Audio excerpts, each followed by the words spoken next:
7,500. Hollywood versus reality. Mayday, mayday, mayday! European 162! Coming up. Hey 7-4 crew, welcome back. If you don't know me, my name's Kelsey. I'm a 747 pilot. My channel 7-4 Gear is all about aviation. One of the big movie requests I've been getting lately is to do 7,500. It's a movie from Amazon Prime. If you don't know what 7,500 signifies, it basically means it's a code that we put into our transponder which lets air traffic control know that our plane has been hijacked. So I think we know where this movie is going, but let's get into it.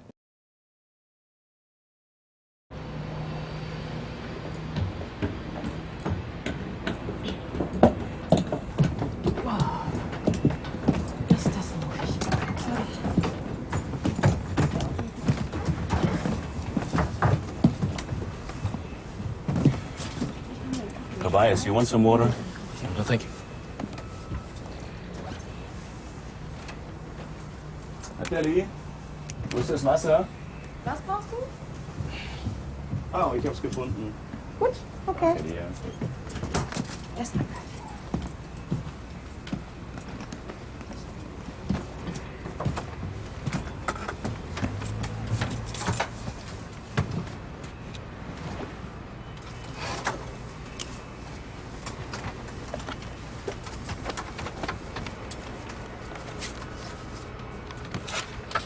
The aircraft here is technically okay. There's just one tire with a small cut that needs to be changed tonight, okay? All right.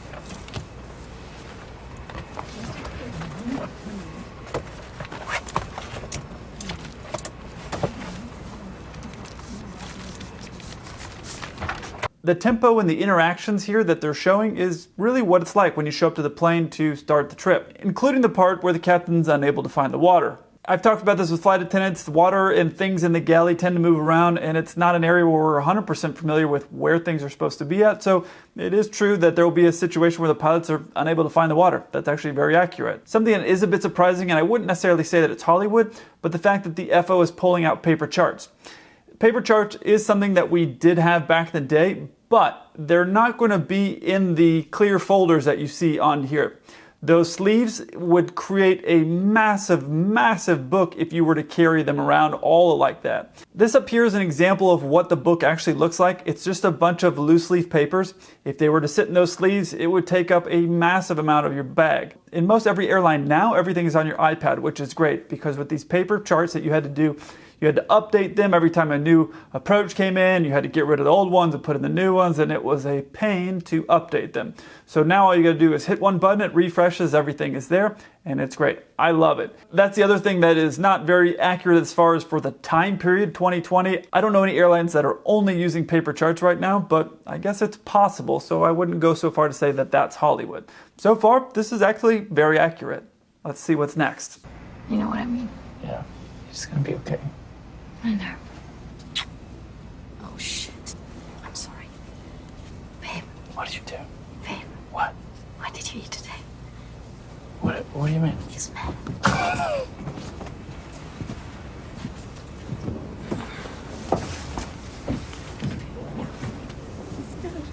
A nice airplane. 2 wings, 2 engines. Sounds good. You guys seem to know each other. Yeah, we try to keep our professional lives separate, but Are you married? we're not married yet. But we have a boy at home. Oh. Yeah, he's with her mom right now. Oh, okay. How old is he? He's just turned 2. Wow, that must be a lot of work, I guess. Yeah, it's worth it though. This scene's very accurate. I know before every flight, I would have a flight attendant come up and give me a kiss on the lips. That's pretty much normal and standard. As well as the fact is that little interaction, the small talk that you see between the captain and the first officer, that's actually how it goes. Usually there, you've done a lot of the work that you need to do, and then you make a little small talk to kind of figure out who you're flying with. If you're a captain, you're trying to figure out if this person's new, how long they've been flying, so you kind of know what level of pilot you're dealing with, if they're new with the aircraft and things like that. And then you're also just trying to build a little bit of rapport before you go work together. On the topic of the flight attendant dating the pilot though, that does happen. I made a video a while back on the 3 different types of women that pilots tend to marry, and flight attendants are one of them. Obviously it's people that you're working with, and so that is very possible. The other thing is that you'll have some crews where they're dating and they do all their trips together and they keep it very professional. And then on the other side of it is the couple that are always all over each other at every break, on every turn and things like that, which is a little bit annoying, but you have both types. So you have people like this and then you have the other type. So that's very accurate as well. So far I'm impressed with how accurate everything is here. Let's see what's next. Also, your zero fuel weight is 56.8. Okay. And you've got a no-talk. It's 5 kilogram dry ice and 2 liters of engine oil and 8 liters of fuel. It's in hold free. There you go. All right, then I'll be downstairs and come back with the final things, all right? Do that. See you in a bit, guys. Okay. Nice to meet you. Nice to meet you. Thank you. Talk to you later. Guys. Oh my God. I've known this guy for years. So sorry to interrupt. I think you were asking for this. Yeah, thank you. Are you ready for boarding, guys? We were born ready. Oh, are you? Yeah. Anytime. good. You can just go ahead. Okay, great. Thank you, Gökçe. Wait, is it Gökçe or Gökçe? Gotcha. Oh, where does it come from? Turkey. My dad is Turkish. Oh, cool. Thanks for this. Okay. Let me explain a few terms because of what they bring up here. He says zero fuel weight. That's basically the weight of the aircraft with all the cargo, passengers, everything factored in, minus the fuel. Kind of self-explanatory, but that's what it means. There are limitations the aircraft has for a weight, maximum landing weight, maximum weight for takeoff, maximum weight of a zero fuel weight. There's all these different limitations, and that's one of them. So that's something that will be brought up to you sometimes. Next he says no talk. No talk means notice to captain. Also, your zero fuel weight is 56.8. Okay. And you've got a no-talk. That's a term that's used when you're carrying something that's dangerous. On passenger flying, there's a lot less of that than what you'll have on cargo. When we do cargo flights, there's almost always a no talk. There's always something dangerous that we're carrying, whether it'll be like brand new cell phones. If you have a plane full of brand new cell phones, obviously if one of those planes was to have faulty batteries and that was to catch fire, it would be a massive problem. Things like that. Those types of things aren't going to be on a passenger aircraft as often as you'll have on a cargo aircraft. As for the flight attendant asking for permission to board, that's also very accurate. And what happens usually is the gate agent, who is the person that's there up at the gate who is making all the announcements and things like that, they'll come down, 10 minutes before boarding or so, verify that the crew is ready. They'll ask the flight attendants if they're ready, and the flight attendants or the gate agent will ask the pilots if we're ready. And they want to make sure that everything's ready before you get everybody onto the plane, because I've had it where you get everybody on the plane, and if there is a problem, now you have to take everybody off, and it is a big mess. So it's better to make sure everybody's ready to go before they board the passengers. So again, that's very accurate as far as how that interaction is going. All right, let's get back to 7500. So, departure briefing? Yeah, go ahead. All right, we're on a 319. Technical and ECAM status is checked. No relevant NOTAMs. We're expecting taxi via Romeo Whiskey and Bravo, runway 26 left. Estimated takeoff weight is 54.8 tons, block fuel 7.2 tons. That gives us an extra fuel of 1.2, which is around 30 minutes. So it's runway 26 left, flex 55, speeds V1 135, VR 135, V2 142, transition altitude 5,000. Cool. Thank you. Man, they're using a lot of actual words here that we use. So NOTAM. A NOTAM is notice to airmen. It's things that would be relevant to us when we're flying. So if you're going into an airport where, let's say, a runway is closed, that would be on the NOTAM. That's something that you would want to know before you got there. So that's notice to airmen. He says no relevant NOTAMs. No relevant NOTAMs. We're expecting taxi via Romeo Whiskey and Bravo, runway 26 left. Essentially, what that says is there's nothing that's out or that's going to be a problem that's going to affect the flight. That's what that means. Every airline has their own pre-departure briefing, and obviously I've never flown the Airbus and every airline is different. So how accurate is this briefing? It sounds pretty accurate to me. One of the things that caught my eye is I think he said they have 1.3 extra on the fuel. That gives us an extra fuel of 1.2, which is around 30 minutes. I don't know if that's meaning that is to get there plus all the reserves and all the flight requirements that we're required to have when you're flying at the airlines plus an extra 30 minutes, or he's saying all they have is enough to get there and 30 minutes, which would be very, very tight, and most pilots aren't going to go with just an extra 30 minutes because you could be going around weather, a lot of other things. So I don't know which one of those that he's saying, but overall the briefing is pretty accurate the way he's saying it. Another word that he used was transitional altitude being 5,000. Transitional altitude, 5,000. Now, if you're in the US, you might be thinking 5,000, it's 18,000. Well, in Germany, it's actually 5,000. Every country is different as far as where their transitional altitude is, and the way that he said transitional altitude instead of transitional level is actually accurate. Transitional altitude is when you're going up, transition level is when you're coming down, and if you are an aviation enthusiast and you want to show a pilot how smart you are, ask them what the difference between transitional altitude and transition level is, because unless you're flying a lot of international heavy flying, that's probably not something that most pilots are going to know. So it's a good way to show them just how smart you are. And if you aren't familiar with why we do the transition levels, it's basically once you get above a certain altitude, and like I said, in every country it's different, they want everybody to be on the same barometric pressure. And that's just so there's enough spacing between the planes when they're flying. As you're flying around, there's different pressures from weather and things like that. So they want everybody to be on the same altitude so they have enough separation of 1,000 feet while we're flying around. So everybody gets onto a common barometric pressure, which is 29.92. We're on that common pressure, so that way that the air traffic control knows that there's going to be 1,000 feet of separation while they're flying us around up there. Something else that's actually really good here is that you see the captain has got his leg up on the dash. That's true. When we do that on the 7.4, I see Airbus guys do it as well. That's actually very accurate. There's actually a little rest spot up there, so that way you can set your foot up there. So that's very accurate. Whoever wrote this movie or was involved in creating all this spent a lot of time with a pilot or involved or watching people on the flight deck and how they move, because the overall rhythm and how things are going are very accurate so far. Okay, let's get back to the movie. Sorry, guys. Yeah. Bad news. You're missing 2 passengers and both got luggage. You are kidding me. No, I'm not kidding. What we're doing right now is trying to find them. I've them called out twice, but nothing so far. They were at the check-in quite early, so the luggage will be at the back of the plane, I guess. Mm-hmm. So you have to take out a couple of containers. Yeah, maybe, yeah. 10 minutes, 12 minutes? 10, if it's there, yeah. 10, max 15. Well, it's your decision. Do we take it off, or do you want to wait? What are we going to do? No, we're not waiting. Take them off. All right? Yeah. Well, then I call up from down below as soon as we got the luggage, all right? Cool. Sorry, man. Thank you. I hate that. We could probably wait for a few minutes at least, if you want to. Yeah, I know. I don't want to wait. The operations guy came up and said the passengers with the luggage didn't show up. The reason that's relevant is because if you're flying as a passenger, you need to have your bags go with you. You can't just drop bags off and then not get on the plane. Obviously, there's some security and safety reasons for that. So if someone checks into a flight and then they don't get on that flight, they have to find the bags. He mentioned something about a canister or container.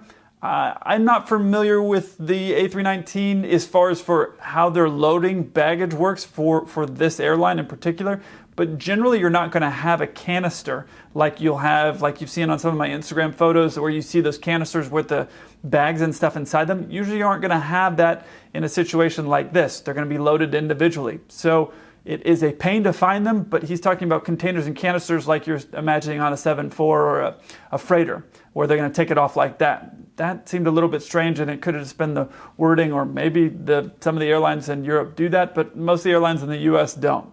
Having canisters like that would be more efficient, but the thing is the door space isn't big enough to load in a container like that. It would be a pretty large door in order to load it up and put something like that with the bags in there. So I think that's why they don't do that. Another thing that's very accurate here is you see the first officer suggesting staying a little bit or waiting a couple minutes. I hate that. We could probably wait for a few minutes at least.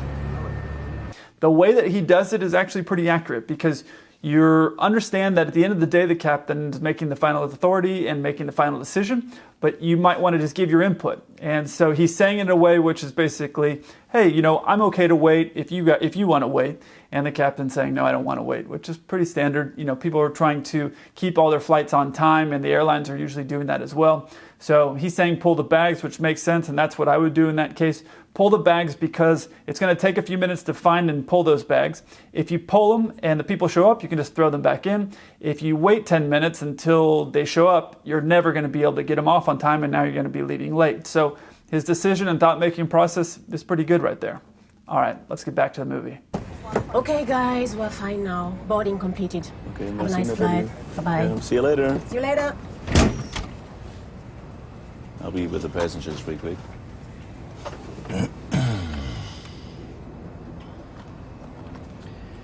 Good evening, ladies and gentlemen. Your captain. My name is Michael Lutzman. On behalf of the entire crew and ESW, I'd like to welcome you on our flight to Paris. You've probably heard that boarding is completed. That means all passengers are on board. So we should be able to leave our position on scheduled time. My colleague, Mr. Tobias Ellis, will fly you tonight, and he'll come back to you with some more information during cruise flight. For the time being, I hope you feel comfortable on board. Wish you a nice day, and thank you for your trust in us. I like how the captain gets ready for his captain's voice before he does his briefing. I've seen people do that before. Something else that I like, which you've heard me mention in a lot of my other Hollywood versus reality videos, is the first officer doesn't have his shoulder harnesses on. You're not going to put those on usually until you're getting ready to go. In this case, to push back, I personally generally wait a little bit later, but it's definitely not something that you'd be wearing all this time. In a lot of other movies I've seen where they have the shoulder harnesses on the entire time, that's not something that's very accurate. You would leave them off until it's time to go to do work because they're a little bit difficult to move around and turn and things like that. Obviously, it's a seat belt, so you're not going to put it on while you're just sitting there and not moving. All right, let's see what's next.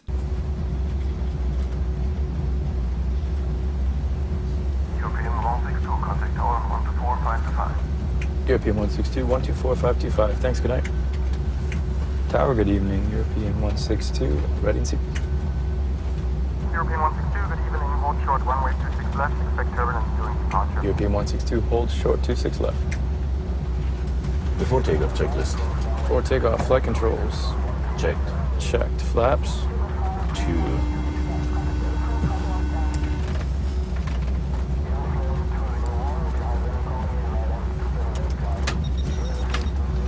Sorry, guys. Can I already take your orders? We have a lot of special meals. It's gonna be a little bit stressful tonight. Yeah, I'll just have a sandwich and water, please. I'll just take some water, please. No bubbles. All right. Thank you. See you. All right, so this is something that's very Hollywood. That is not what would happen. The taxi and takeoff, landing time of flying, the flight attendants are never going to bother you unless there's actually an emergency. They smell something, they hear something, there's something unsafe, things like that, they'll call up there. They're not going to walk up there, obviously for the safety of opening the door, one, and the other thing is they're not going to do something like order drinks at that time. Taxi is usually a very, very busy time for us. We're very focused. You're listening to what's going on, the other planes around you, the instructions.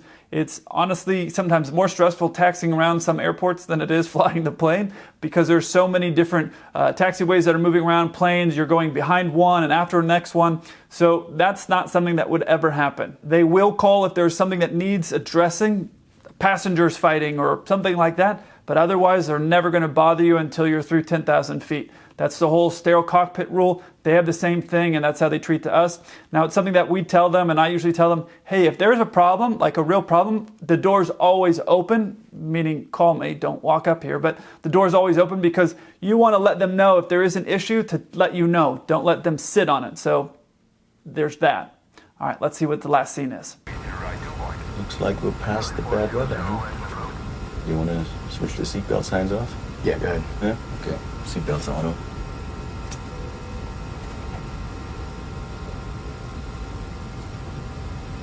Forecast for tomorrow doesn't look that bad. I have no.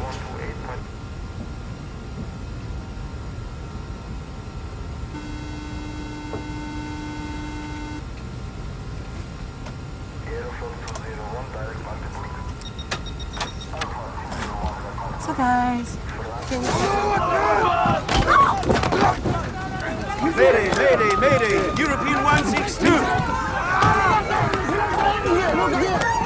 All right, so I can't get into the rest of the movie because then it starts to get into safety protocols and things like that as far as for breaching the cockpit and that issue. So I can't really get into all of that stuff. But up until this point, there's a lot of real stuff here. Obviously, there are rules in place to prevent of exactly what had happened there, and that's why the flight attendants don't walk in and out for unnecessary things. And there's other protocols that are set up, and if you've flown on a plane before, you'll see some of the things that the flight attendants do. I'm just not going to discuss it in a video.